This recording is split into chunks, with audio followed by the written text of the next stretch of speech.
Baik, Assalamualaikum warahmatullahi wabarakatuh.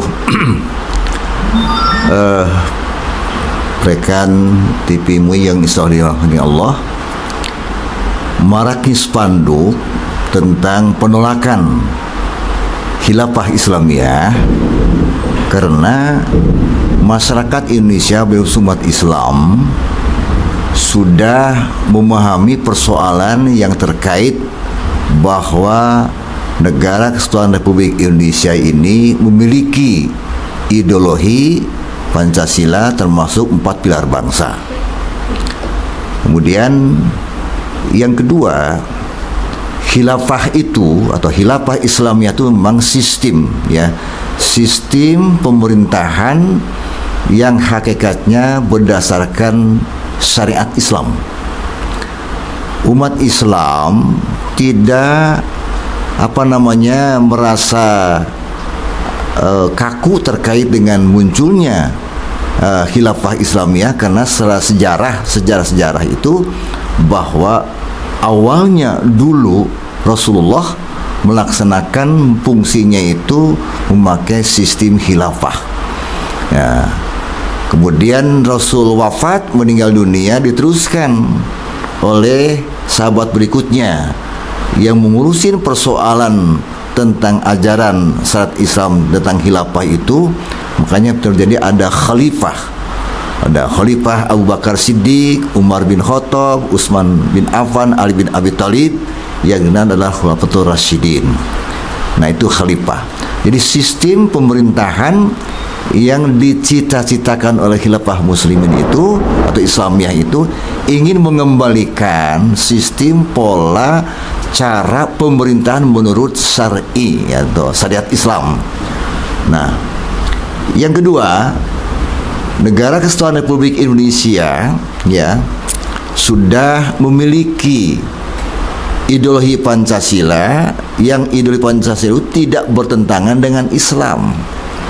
Hasil rumusan tim 9 yang melahirkan bahwa Pancasila itu yang amat sangat cocok berlaku di Negara Kesatuan Republik Indonesia yang menganut sistem berbagai keyakinan termasuk lintas agama, termasuk adalah berbagai suku bahasa yang berbeda. Maka para pemimpin pendahulu untuk mewujudkan Pancasila itu, karena dari sudut pandangnya adalah terkait bahwa Pancasila dari sila pertama, kedua, ketiga, keempat, kelima itu tidak bertentangan dengan Al-Quran, tidak bertentangan dengan Islam. Contoh, ketuhanan yang Maha Esa dasarnya adalah tauhid, qul huwallahu ahad, itu ya. Berikut juga sampai kepada dasar atau sila-sila berikutnya.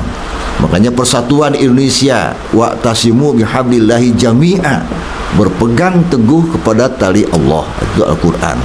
Bahkan rumusan pertama ketuhanan yang Maha Esa itu diwujudkan memakai kalimat 7 kata yang disebutkan wajib melaksanakan syariat Islam bagi pemeluknya.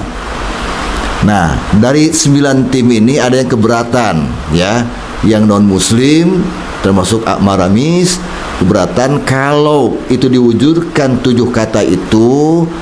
Tim Timur atau orang-orang Timur keberatan. Maka Bung Karno, Bung Hatta memanggil tokoh-tokoh Islam termasuk Ki Haji Hasim, Wahid Hasim dari NU, Kahar Muzakar dari Muhammadiyah, beristihad legowo dihapus 7 kata itu, dikembalikan kepada Undang-Undang Dasar 45 yang muncul lahir dekret Presiden 5 Juli 1959 sampai sekarang. Nah, oleh karena itu, untuk merawat ini, PBNU hasil muktamar di Krapiyaknya itu memutuskan memunculkan adalah hubul waton minal iman. Kemudian ada istilah NKRI harga mati. Itu putusan daripada PBNU. Muhammadiyah mengeluarkan semacam keputusan muktamar di Makassar, melahirkan suatu keputusan Darul Ahdi Wasyahadah. Artinya, siapa lagi yang akan mengawal terkait dengan 4 pilar bangsa, khususnya ideologi Pancasila ini? kecuali ada umat Islam. Oleh karena itu kembali, khilafah Islamiyah di Indonesia tidak cocok karena kita sudah komitmen dengan adanya ideologi Pancasila. Berikutnya, khilafah Islamiyah hanya sebatas semacam program, tapi agak sulit terwujud kalau disentramkan satu negara tertentu umpamanya, sehingga tidak akan maju karena masing-masing negara punya konteks, kondisi, ideologinya masing-masing, tidak akan pernah sama. Di Timur Tengah sendiri, Saudi Arabia sendiri walaupun menganut sistem pemerintahan Islam, tapi tidak akan pernah sama dengan negara Islam yang lainnya. Ini yang jadi persoalan.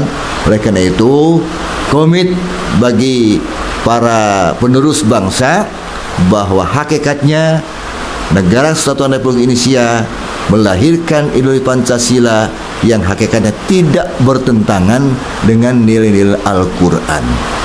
Sekali lagi, bahwa maraknya terkait dengan khilafah Islamiyah ini tentunya karena akan berseberangan dengan nilai-nilai Pancasila itu sendiri.